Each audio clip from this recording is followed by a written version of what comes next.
Hello everyone, this is Cocktail Parrot.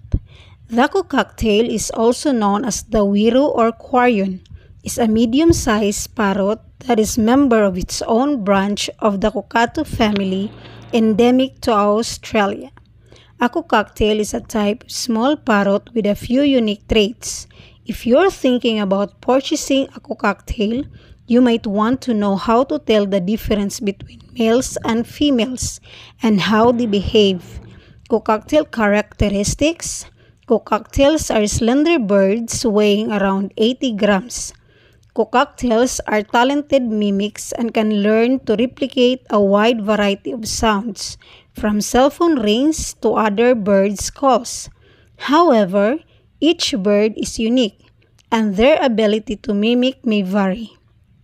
Generally, the males can mimic sounds and talk, but females cannot.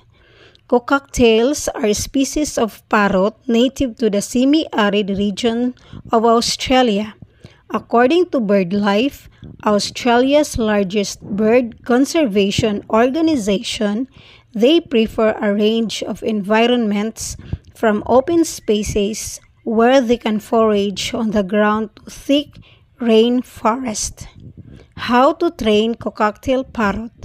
1. Regular presence. Spend time near the cage without trying to handle the bird. Just sit quietly and let it observe you. 2. Talk softly. Speak to your cocktail in calm and soothing voice to help it become familiar with your sounds. 3. Treats. Use treats like millet sprays or fresh fruits to encourage your bird. And this is my cocktail bird.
Thank you for watching.